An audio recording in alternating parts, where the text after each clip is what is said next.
Well, it's a beautiful day here in Toronto. The sun is shining as appropriate for the day after the summer solstice and the first true full day of summer. Good morning to everyone. My name is Robert Baines. I am the President and CEO of the NATO Association Canada, a charitable organization dedicated to informing Canadians about the value of security and the importance of NATO. Sorry, I've got a bit of audio feedback there. But most of the issues about security that NATO deals with and the Canadian Armed Forces deal with, most Canadians do not have to think about on a day-to-day basis. That is great. That's wonderful. But it also causes its own problems when it comes to informing the Canadian public about the value of security, why we have NATO, why Canada is part of the rules-based international order. So the NATO Association strives to inform Canadians about these issues, to remind them that we are connected to the world in so many different ways and that we have to be informed and constantly thinking and working on these issues, the ways that Canada is connected to our allies. Obviously, since February 24th and the Russian invasion of Ukraine, these issues have come to a head. More Canadians are aware of what NATO is and the importance of the alliance. But it has not stopped our need to make sure that Canadians are grappling with these issues and moving forward, how Canada can be part of a positive, collective goal of security and prosperity for all of Europe and North America, and indeed the world itself, by creating more stability and predictability in our international affairs. Today, of course, we're going to be talking about Finland and Sweden and the application for membership of both countries to the NATO alliance. The Secretary General still has hopes to present the memberships at the next NATO summit in Madrid on June 28th and 29th. We'll see if that works. If not, the Secretary General is still very confident that things will move forward. The only obstacle being, of course, at the moment, Turkey and some of their concerns for their security situation on their southern border, and some various organizations, the YPG specifically, which they view as a terrorist organization and which they have concerns about.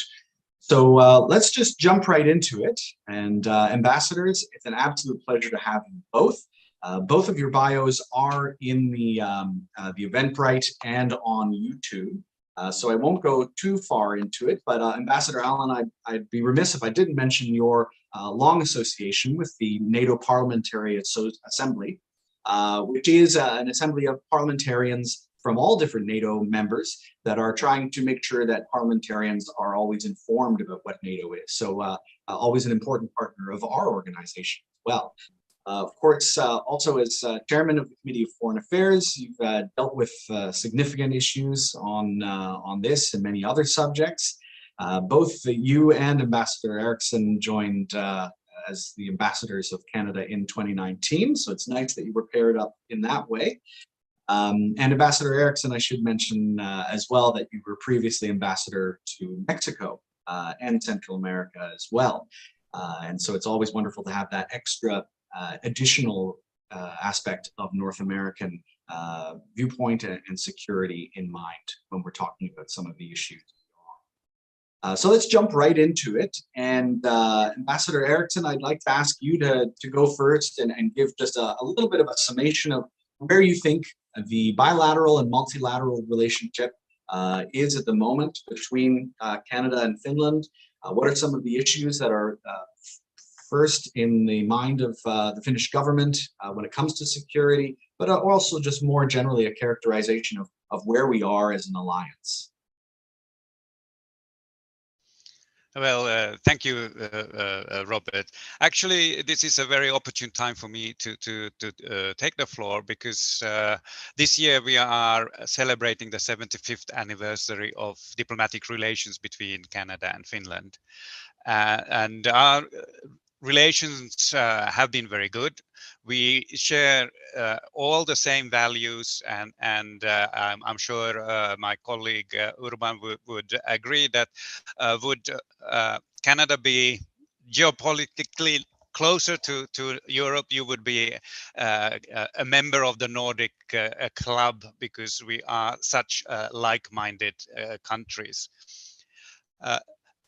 Before February 24th, our relations were mostly based on trade relations and the common interest that we have in the Arctic, because we are both members of the Arctic Councils. We've been working there very closely. And this has been the driving force in our relations. But since the Russian aggression against Ukraine, the things have changed dramatically in Europe, and also we in Finland had to reassess our position and think, is what we have done so far sufficient, meaning that we have a very strong defense forces and very capable of defending our borders. But is that enough now that the true face of Russia has shown itself, that they are intent on expansion and not considering the international rules and laws and agreements as we have had hoped. So Canada now is a lot more in our radar on the security side, because you are one of the founding members of NATO, and I'm very happy to say that Finland has also raised its profile here in Canada, and there's a lot of interest towards Finland because of our decision to put an application in to join NATO. And I can say personally, remarkable difference from before that this issue was raised, to that I gave maybe a couple of interviews to Canadian media, but now I've lost track of all the interviews I've given, mostly on the NATO issue. So there is definitely a strong interest here in Canada to hear about why we decided to put in an application and what the future withholds in our bilateral relations. So I'll leave it at that, and we'll answer the questions then later on, and give my colleague a possibility to introduce Sweden. Thank you. Excellent. Ambassador Ahlin, please go ahead. Thank you, Robert, and thank you very much for hosting me and Roy. First of all, I would like to say that, as Roy said, we're happy that we are here in Canada with such a like-minded country, very easy to work with. And we're extremely happy to see that the Canadian government and also the opposition has been out there saying that we support Sweden and Finland's membership in NATO, and they are working hard, to make that come true. And we really appreciate that very much. Sweden and Finland has had a peculiar situation all over the years during the Cold War. We have had the Russian Federation next to us. In the beginning, it was the Soviet Union and the Warsaw Pact. And at that time, all the Swedes we had a military conscript army. We spent 4 or 5% of our GDP to our defense. We were military neutral. And the reason behind that is that Finland, after the Second World War, had to make an agreement with the Soviets, a kind of a friendship agreement, so to say.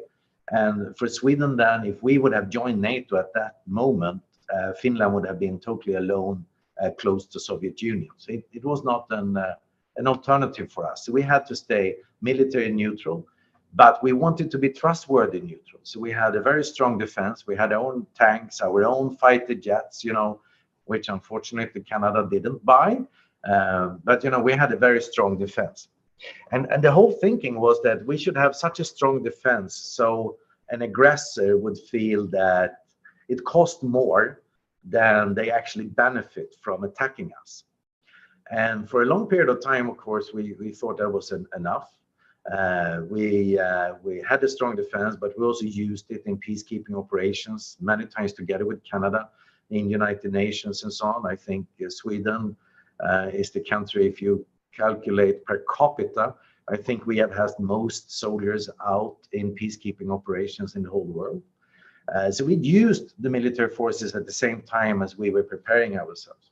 And then when Soviet Union collapsed, of course, there was a discussion both internally in NATO, what now, what should we do? And also for us in Sweden, of course, being neutral between what, when Warsaw Pact was no longer there. But as you know, Robert, it kind of solved itself with the war on Balkan. When UN couldn't do anything, everyone was looking at NATO and said, please, NATO, can you help us out here with peace enforcing and peacekeeping and, activities. And Sweden and Finland quickly joined, into the cooperation with NATO very closely, because we saw that NATO is the force that actually can do good when United Nations cannot. NATO has been asked to do things. So there, the process of getting integrated closer and closer with NATO started. With the Partnership for Peace, enhanced cooperation. I mean, there are so many different names for all the cooperations that we have had. So when we are where we are now, I would say that Sweden and Finland are the two countries that are closest to be members of NATO, but without being member of NATO, right? And that because we have worked so closely with each other the last, almost 30 years now. And then when Russia suddenly, or I shouldn't say suddenly, because I was a politician before I became ambassador, and I was actually warning many, many times for this kind of revanchistic feeling of the Russian Federation, that they wanted to come back to the rightful place in the world, as they put it, and we should have seen it when it happened in Georgia or Moldova or in other places. We should have reacted much, much earlier. And when they attacked the Crimea and they started with their things in Lugansk and Donetsk in 2014, the world should already then have said enough is enough. But finally, when they now breaking all international rules, attacking Ukraine, and we are talking about a country in the middle of Europe, and the Russian Federation is doing this. And I'm very happy to see that so much of the world came together and said, no, enough is enough. We need to fight back. This is, really important that the Russians lose this war. And of course, for Sweden and Finland, then we look at this and see, wow, we have a neighbor of Russian Federation that we have tried to help for 30 years to create a civic society, a democracy, a prosperous state, functioning, economy. We have been helping them. We're pouring in money into this, to this country to help them to be a normal, modern state. When we see that that has failed, of course, we need to take and draw conclusions from that.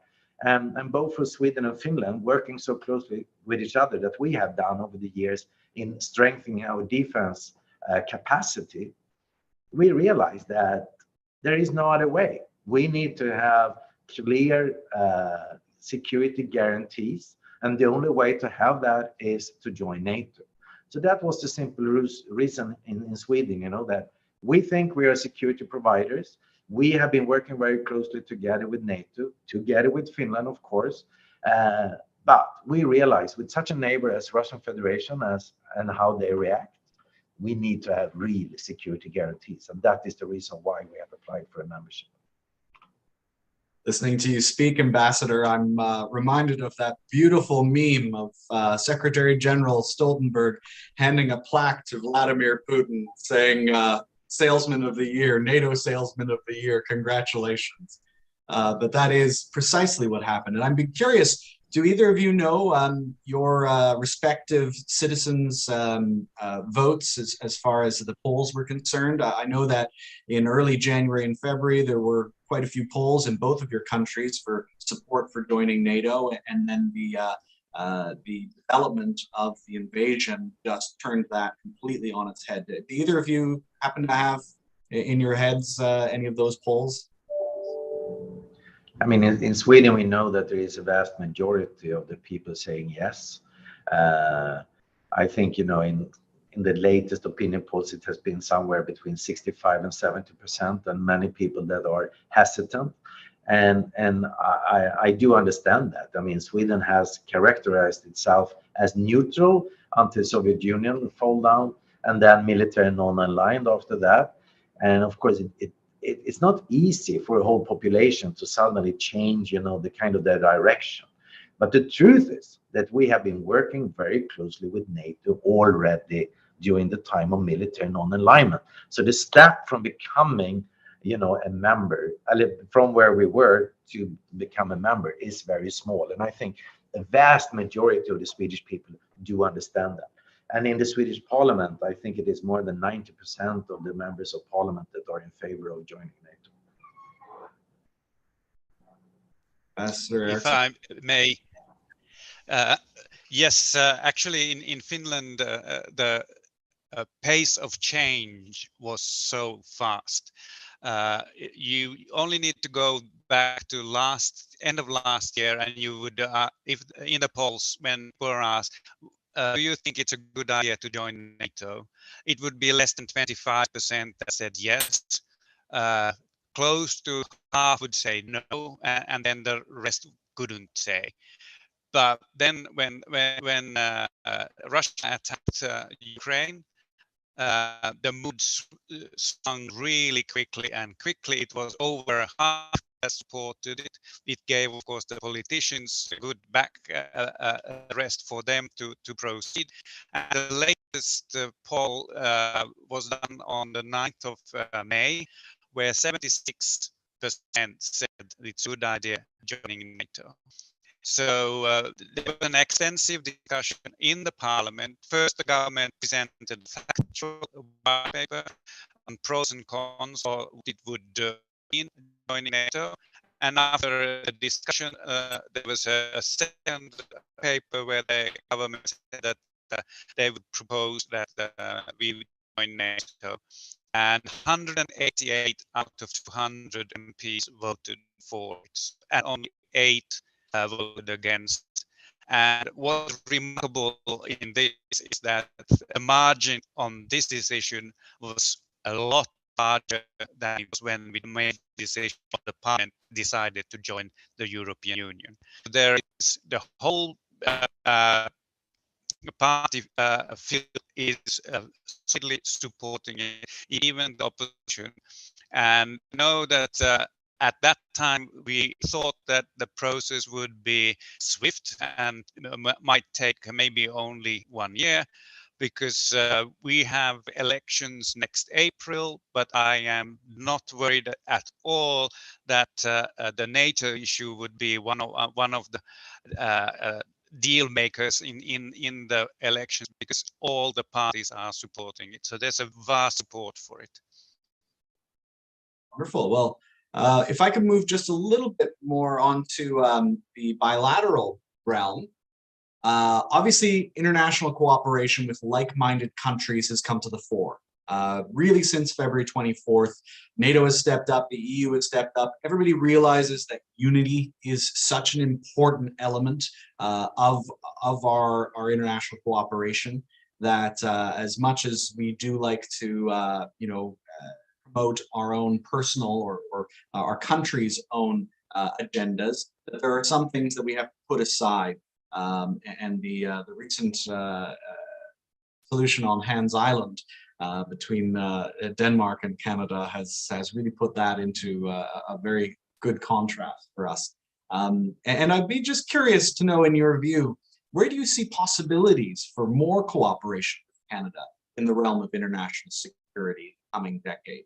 We've had the recent announcement on NORAD modernization this Monday, so I'd just like to get a few ideas from each of you as far as cooperation with Canada in the realm of international security. Whichever, Ambassador Ahlin. Oh, go ahead, Ambassador Eriksson.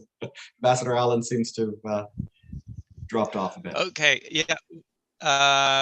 As I mentioned earlier, we share the values with Canada, and we feel that outside of EU, Canada is one of the most closest partners to us.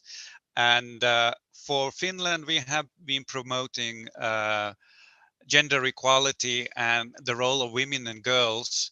And here I see that we can combine forces because, of course, Canada has a feminist foreign policy, and I know that Canada has been promoting the women's role in peace negotiations, and that is something where Finland sees the same way, that in conflicts it's important to also to listen to women, because they quite often bear the brunt of the effects of conflicts, and they should be listened to and have an active role when talking about how to solve any conflicts and build peace. So that's one issue where I think that we would be happy to collaborate. Ambassador Ahlin, did you hear that question? Just what are the best options for international collaboration? I don't know what happened, but I was suddenly kicked out from everything here. But I realized the question. I agree with Roy as representing the country that was the first one with the feministic foreign policy. Of course, we think we can cooperate even further with Canada and other countries that have joined the same policy. But I would also like to say that Sweden and Canada shares also the view on the climate effects on security. I know that just recently Canada launched a Center of Excellence for climate and environment and how that will affect the security surroundings and security. We have something similar actually back home in Sweden that is organized by SIPRI, Stockholm International Peace Research Institute. So we are focusing very much on that as well. What kind of security threats will come from climate change, environmental issues, but also how can the military be not so less polluting when they are doing their things and so on, right? And especially when it comes to exercises, and so how can we do it more climate friendly? So there is also an area where I would say that Sweden and Canada will absolutely cooperate in the future. But I also think that there are other areas like nuclear weapons, how to get the non-proliferation treaty to work, what kind of things can we do to get the ball rolling when it comes to disarmament in certain areas and so on. I'm looking forward to work together with Canada on these issues as well, because I know that we are like-minded, and we don't see a NATO membership as an impediment or something that would stop us from being active in these fields when it comes to foreign policy. Well, that's a good slew of issues, that's for sure. Feminist foreign policy, of course, one of Canada's great strengths, and something that Canada's been championing at NATO as well, to great effect. And it brings us the option of creating kind of best practices and standards that the rest of NATO can try to push up. Same with the environmental security aspect. The Secretary General, having been a UN representative on climate change himself, this seems to be something that he is very dedicated to. So I think both of you are quite right. There are lots of issues that Canada can help with both Finland and Sweden to advance these issues internationally. And a lot of Canadians do not see that slow, grinding work of diplomacy that both of you are involved so heavily in. So thank you so much for that. I'd also like Robert, go ahead. Robert, I would like also to add to say that the most important thing with NATO is that it is a defense alliance, and Sweden and Finland has a strong defense capabilities, and we would like to make that even stronger in cooperation with Canada. In the end of the day, that is the most important thing when it comes to NATO, that when we see what Russia is doing, that we all come together and increase our defense budget and spend the money wisely to make our alliance a stronger alliance in the future. Well, let's move on to that then. Ambassador Eriksson, what do you think about looking at the NATO Madrid summit, which will be next week? It's now been more than 100 days since the invasion of Ukraine. Could you comment on NATO's response to events in Ukraine and its response to the invasion, and how you would like to see your country contribute further, and perhaps comment on how much it already has contributed, so that Canadians are aware. Because I think it's so important. Most Canadians never see the collaborative endeavor of NATO, the fact that it's not only the NATO members, it's the NATO partners, and everybody is putting down sanctions, sending in weapons, sending in non-lethal aid, and this collaborative aspect, it compounds. So I'd just like both of you to articulate a little bit about what your country is doing and what you think should be happening in the near future. Well, Robert, you hit the nail on the head. I think everybody, not least the Russians, were surprised about how unified the West has been. And I worked 4 years in Brussels, and I always heard the criticism that EU is very slow in its pace in moving, cannot make decisions and so forth. But by goodness, they have made decisions quickly, and we have now the 6th package of sanctions already. So this unity, both within NATO and EU, is quite something. We are talking about more than 30 countries, so that we have a common goal and being able to collaborate. And this is what is very important, because Ukraine needs all kinds of material and stuff. And if there wouldn't be any collaboration, they wouldn't, I mean, it would be a mismatch of material and as such. So by collaboration, we can see that they get what they mostly need, and then to defend themselves against an aggressor. So that's where I see the biggest value is the collaboration. And there's been a change also in Finland, because in our laws, we cannot send armaments to a conflict zone. Well, we made a decision that, well, this is not a conflict zone, because Ukraine was attacked without no reason whatsoever. So we decided that we can also send a lethal material to Ukraine. Finland is one of those countries that doesn't give details of what we have sent, but I can just say that we have sent both medical equipment, fire engines, ambulances, and so forth, but also material for actually handling the defense. So I think that the strength lies in the collaboration, so that Ukrainians get what they mostly need. Ambassador Ahlin? I agree with Roy. Sweden have had the same attitude when it comes to arms export. And we have just once before sent lethal weapons to a conflict, and that was when we were sending weapons to Finland in 1939, when they were fighting against the Russian Federation, or the Soviet at that time. So Sweden has been very much out there, and I have to say personally now, I'm surprised, but I'm happily surprised by the unity from the parliament and from all the political parties, that it was necessary to send the lethal weapons to Ukraine as well. Having a political background, I couldn't see that coming, to be honest with you, that all the 8 political parties in our parliament should stand up and say, yep, it is right to send anti-tank weapons to Ukraine. I think that was a very, very strong message, actually, you know, and there is another meme when, you know, when it says that when countries like Sweden and Finland decide to send lethal weapons against you that tells you a little bit about who you are, you know. So we have done that, and of course we are doing a lot of other things as well that Roy is saying, and that we're not talking about. But I would like to raise one issue that is not so much covered in the media, but I know both Finland and Sweden is doing it, though, that we are helping a lot of people that need hospital care.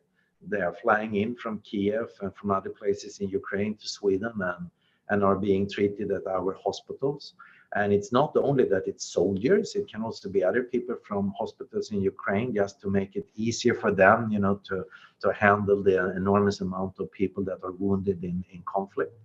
So I haven't seen much in the media about it, but it's extremely kind of so visible solidarity between the European countries now, standing up for each other. And I like it very much when I see it, because that's a unity that we need now to show the Russians that there is no way you will win this. Last year at this time, very few people could have predicted that as well, which makes it all the more surprising. Well, let's move on to the Arctic. Clearly, that is a growing area, geographically important to Canada and both of your countries as well. But the Arctic Council had been held up as a great example of a international institution that seemed to be working well, was achieving some good goals, had tried to keep the Arctic fairly demilitarized. And of course, now it has been suspended as a result of the Russian invasion. Canada's latest policy from 2017, strong, secure, and engaged, tried to strike a balance of maintaining that kind of demilitarized aspect, but then also highlighting that it's clearly important for Canada to have significant sovereignty in the north, and it also has that capacity that could be of use to NATO. And the whole warfighting in an Arctic situation is not something that many countries have a capacity for. So I'd just like to, obviously both of you are well aware of that goal to strike that balance, to try to make sure that we don't militarize the Arctic any more than we have to, but at the same time being aware that Russia has expanded its Arctic infrastructure, and that perhaps it is time to give a robust response there. So Ambassador Eriksson, just your views on striking that balance. Yeah, thank you. Yes, we also are of the opinion that Arctic Council has had a tremendously good track record, and we hope that it can start working again when the time is right, because the work is so valuable, the cooperation between scientists and looking for solutions, how to tackle the climate change. And also this is the only international organization where the indigenous people are partners within it and have a voice, so we can learn from their wisdom and put that into practice in the very vulnerable Arctic region. But it is true that earlier maybe there was a slight neglect on the security aspect of it, because in the Arctic Council, security matters don't belong to its mandate. It's not discussed in there. But there isn't really a natural institution for that. So that's why I'm intrigued by the initiative of Canada of starting a discussion on these issues, and there will be some discussions later on here in Canada in fall. But what we would hope is that to avoid an arms race in the Arctic, because that is in nobody's interest. Yes, there are a lot of natural resources there, and with the climate warming up, there are new seaways that are opening up. There could be possibilities in there, and yes, Russia has some legitimate interests also in securing those shipping lanes that go hugging their coast. But I think it is an opportune time to discuss these issues, because we haven't really been thinking of Arctic and the security, but now that question is on the table. Ambassador Ahlin? I think I cannot say it in a more eloquent way than Ambassador Eriksson has already said, because if I could just add, that when we speak to Canadians, and they look upon Sweden and Finland, they see that the big chunk of our country is an Arctic area, right? But, our Arctic do not look like your Arctic. It's lots of activities up in the northern part of Sweden. It looks as in Stockholm. So it's not the kind of vast areas where no one is living. People are living all the way up to the northern part of Sweden, and we do understand the security concerns that Canada has, where there is a big landmass and not so many people there, and it's really hard, to have control over it and see if a country, just saying Russia or China or whatever, will go there and make some installations like they do in the southern China Sea, to make some kind of provocations like that. That can't happen in Sweden and Finland. That's totally impossible. It won't happen. So we do understand that it's important to look at the security interest that might raise in the Arctic because of the resources of the shipping lines and everything that is happening there. But we would like to avoid an arms race. But I'm not a peacenik. I'm not a pacifist when I'm saying that, because I think it's important that we are prepared. We should have the resources, and we should be able to do things when we see that other countries are doing something we don't like. But I think it's important that the first line of defense is here to keep the Arctic cooperation and the Arctic security as it is now, and see how long that can develop. Having said that, I'm pretty pessimistic when it comes to Russia and the Arctic Council, because what is it worth in the future making an agreement with the Russians, signing a document when they are totally breaking all the documents they have signed, the Budapest Memorandum and the OSCE and everything else, when they are attacking Ukraine. So if we make agreements regarding Arctic environment, security, whatever it can be, what is it worth to do an agreement with Russia? So I think it would take a long time before we are back to normal, where we actually can have this kind of trust in our cooperation. I'm happy to see that all the other countries in the Arctic Council is working well together, even though Russia is not at the table. That's good. But having said that, no, we don't want an arms race as well. We don't see an imminent threat in the Arctic. We need to be prepared. We are ready to discuss. I think it's important that we are able, but I would like to stop there. Yeah, that capacity building is really the silver bullet there, and that costs money. And it is tough to get people mobilized on that when you say, well, it's a remote chance. But it is something we have to prepare for. That's always a very difficult. I agree, Robert. I agree with you. But for Sweden and Finland, our Arctic is our own. That's the territory of Sweden, where we already have our defense infrastructure, where we have our regiments and battalions already. So it's not the kind of a land mass with no people. It doesn't look like that in Sweden and Finland. Of course. Well, before I just ask my last prepared question, I did want to mention that we do have the capacity for people to ask questions on YouTube. I know we've got a few already, but please do put in your question if you'd like to ask the ambassadors anything. And so my last question is the most pointed one, which is talking about the veto that Turkey is hovering over memberships of both your countries as a result of their belief that the support of Sweden and Finland of the YPG, which is a Kurdish organization on the borders of Turkey, which Turkey has always viewed, or it has viewed for quite a long time, as a terrorist organization.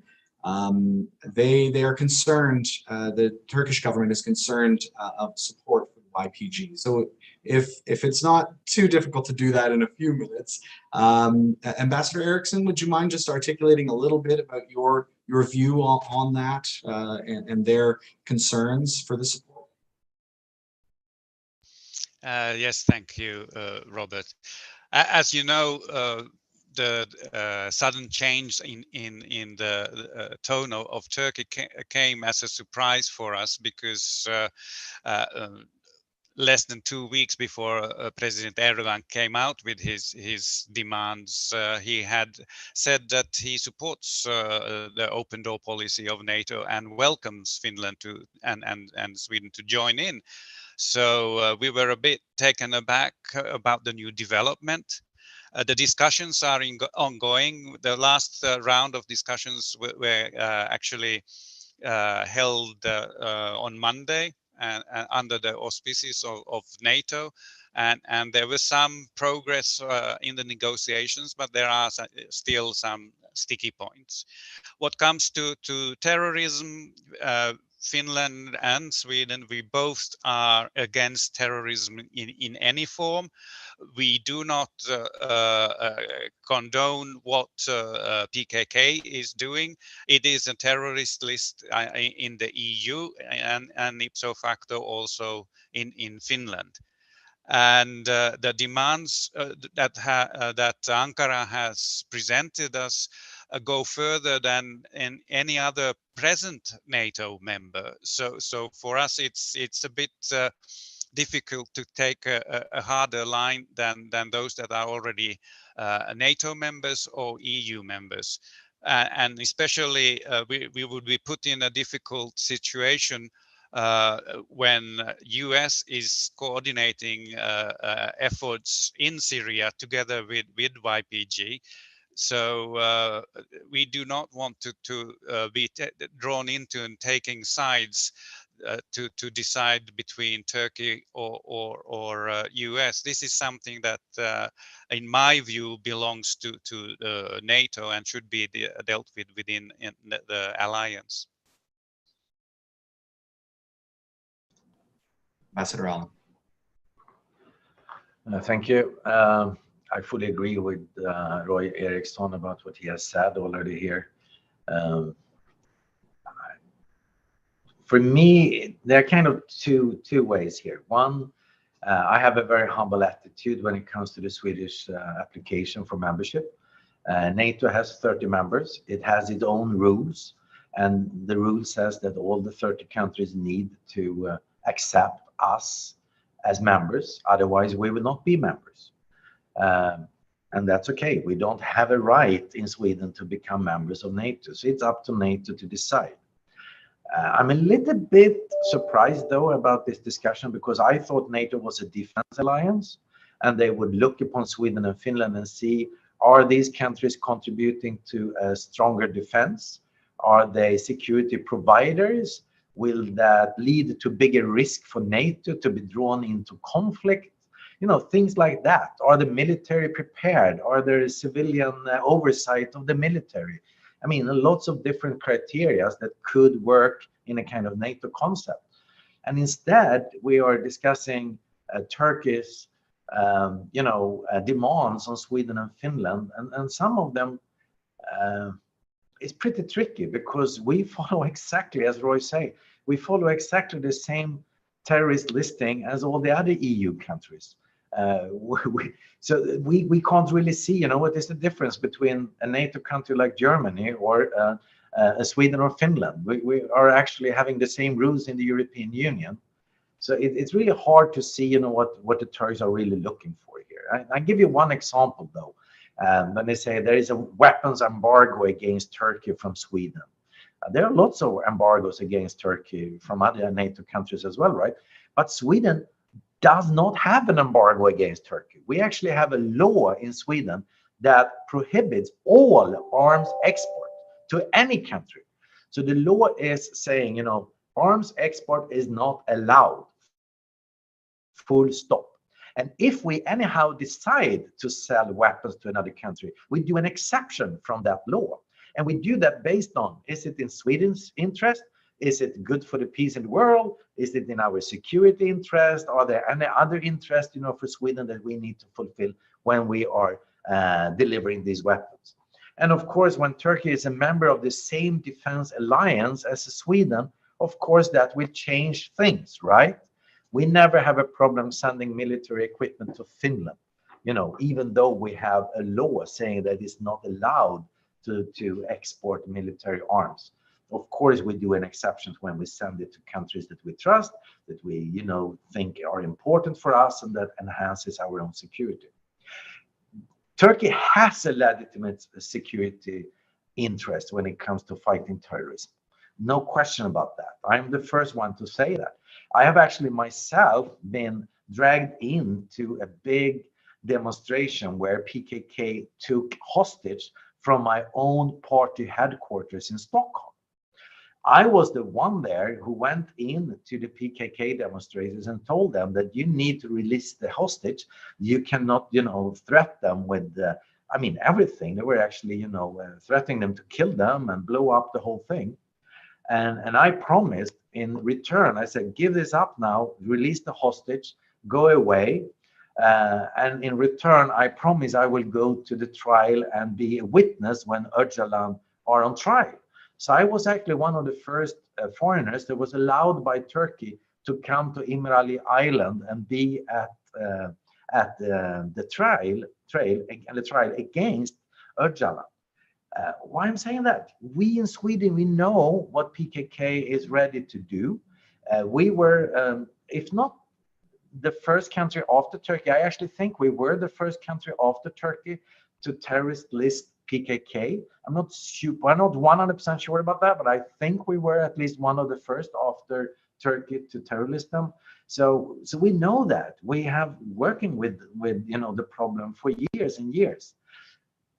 Turkey knows that we have a lot of Kurdish immigrants in Sweden, like they have in Turkey, in other countries. And we are free democratic societies, but as Roy says, there is no question. We will always fight terrorism wherever we see it. Excellent. And just for those watching who may not be familiar, the PKK is what Turkey basically identifies the YPG as well as just a rebranding and sees them as essentially one organization, both dedicated to terrorism in the same way. So let's get to our questions, and I would like to introduce Jordan McEwen, one of our program editors at the NATO Association of Canada, a great part of our team. Jordan, I believe we have a few questions. If you want to ask a few at the same time, then the ambassadors can kind of sort and answer what they will. Great, it's a pleasure to meet you, ambassadors. So with that, I will be bundling a few questions together in the interest of time. So our first question is, would you please share with us some concrete policy initiatives that have been introduced in your respective foreign and defense ministries to deal with cyber or hybrid threats? And secondly, President Vladimir Putin signaled that there may be a response if Sweden or Finland integrate new NATO infrastructure. Does this mean that your willingness to undertake defensive NATO troops or nuclear weapons onto your territory will be put on hold? What militaristic changes are we likely to witness on Swedish and Finnish grounds?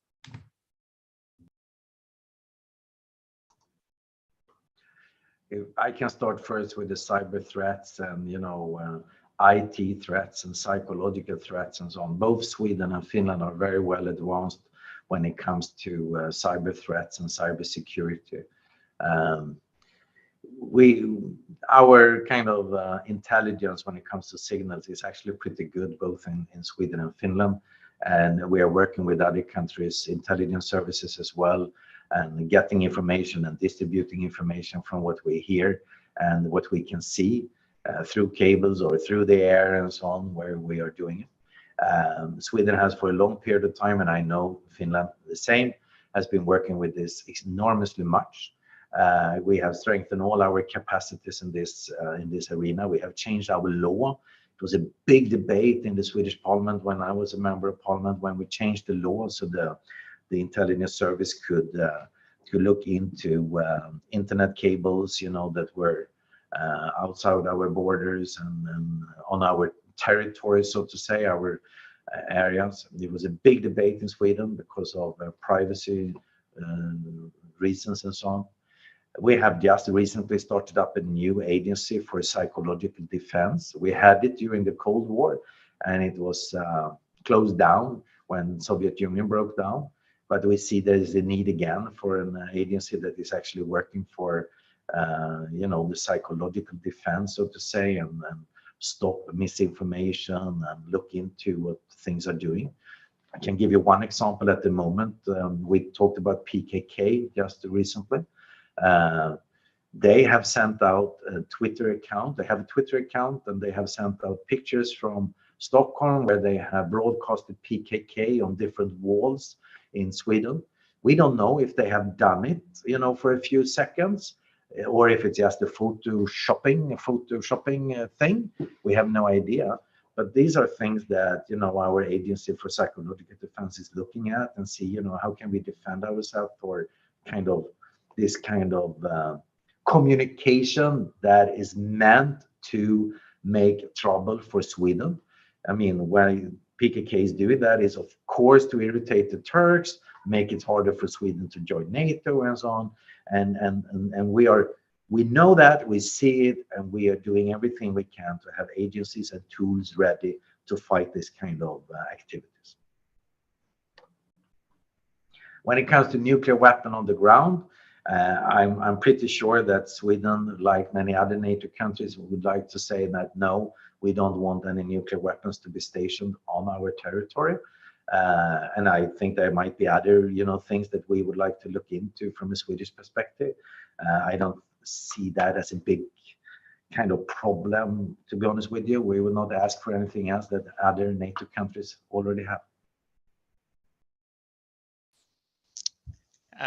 I'll just add something that we have done in Finland. One good concrete example on preparedness is that our authorities, when we informed that we will put in our application to join NATO, they warn the citizens that we are not worried about an armed conflict. We're quite certain that it's not in the immediate future that Russia would start a war against us, but there could be some cyber threats or other mischiefs that would originate from Russia. So the authorities told the citizens to be prepared to have cash at hand, around 500 euros, which is what would it be, $700, in case the banking sector would have some issues. Because we had earlier, when President Zelensky had a virtual speech at the parliament, there was a cyber attack on our biggest bank in Finland, and it was out of work for a little while. So that's something that we can expect could happen again. So our authorities have said to citizens that you should have at least some sum of money, cash, in your wallet, because we have already gone to the phase where people are not carrying cash at all. Everything is digital. So that's why also there is a slight vulnerability if the banking sector is down. We also, of course, in Helsinki have the Center of Excellency for Hybrid Tactics, and Canada has also a person working there. So we are following this kind of new efforts that are popping up. Of course, this came to the fore in 2014 with the so-called little green men in Crimea, and this kind of new kind of warfare is something that we follow.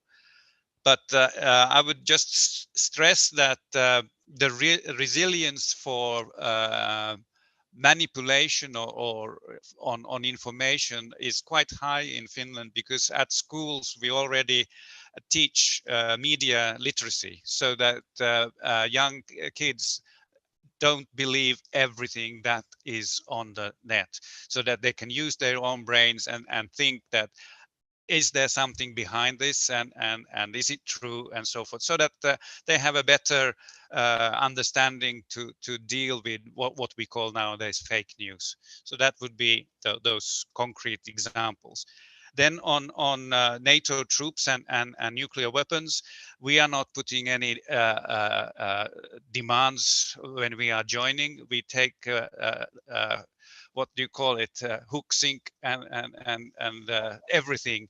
But of course, it is a political decision, and personally, I cannot foresee that we would have in peacetime nuclear weapons on Finnish soil, because that might just irritate Russia, which is our neighbor, which we share a very long border with. So that's my personal intake on that. But we'll cross the bridge when we reach it.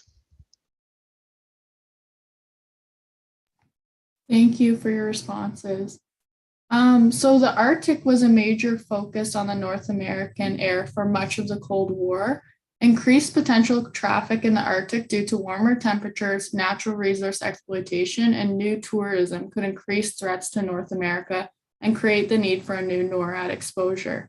In light of Russia's military procurement activities of other Arctic states, and the fact that the melting northern ice will draw more traffic and new or different threats to the Arctic, what are your biggest security concerns in the Arctic?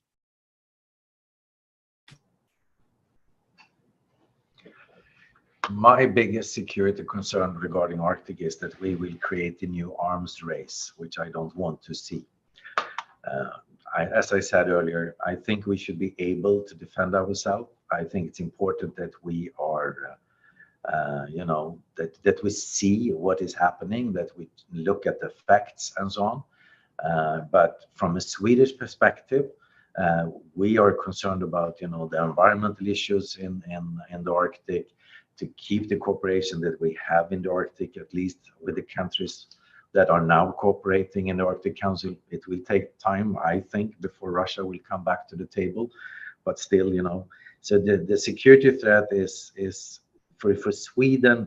We don't see a different security threat for our Arctic than the rest of the territory, because it looks so different from Canada.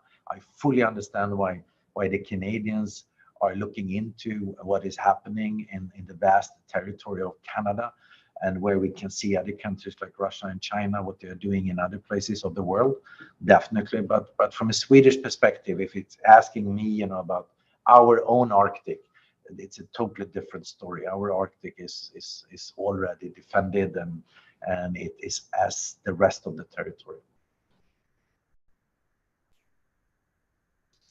I would agree with Urban that the environmental issues are the biggest concerns. There has been international collaboration, for example, to try to remove old nuclear engines from the Arctic Sea that Russia has, or Soviet Union has dumped there. But there are other problems as well. So I would agree that the environment would be the biggest concern. And of course, there's always, when there are more people up in the Arctic, there is always the possibility for accidental escalation of tensions, and that would be something that needs to be looked into, so that there is always a functioning line to Moscow, so that we can prevent any possible conflict from escalating further. Thank you very much for your wonderful responses. I will now hand it over to Robert to conclude. Much, Jordan.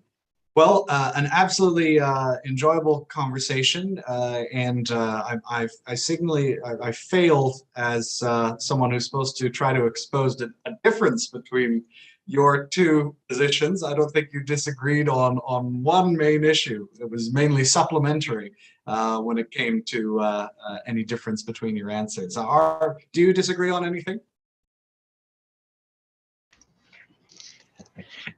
No. No. I can honestly tell you, Robert, that I was a politician for many years, and the first country you go to, the first country you talk to, every time you have a problem with something, you go to Finland and talk to the Finns about it. So there is no, there is no secrets between Sweden and Finland. We are totally open towards each other. And when it comes to defense cooperation, remember that we actually had operational planning together between Sweden and Finland as well, to strengthen our capacity, if we would have been attacked. So I would say, that the line of communication between Sweden and Finland is 100% back and forth. I know that we sometimes can make one another a little bit disappointed. I remember in my youngest year of politics in Sweden, we suddenly devaluated our Swedish crown a lot, I think it was 15% or something.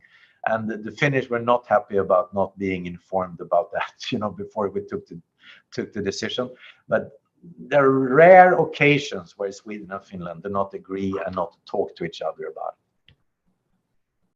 And I would also say that we have decided to join together, and we will do it together. There is no possibility that we will be just one or the other. So we are in it together. Most appropriate. Well, gentlemen, ambassadors, thank you so much. It just shows the great friendships that make NATO an outstanding organization. Clearly, it will be stronger and will be stronger with both of your countries, making it 32 allies. And thank you so much for just sharing your thoughts today. For anybody watching who doesn't usually watch our events, we put on events all the time on Zoom and in real life, thank goodness now. We're really trying to get the rest of the Canadian citizenship to understand the value of security. So please follow us on YouTube, on Twitter, Facebook, LinkedIn, and stay involved in the conversation. It's really important. Ambassadors, thank you so much. I can't wait to see you in real life, and we'll get to talk more. Thanks so much. Thanks for having us.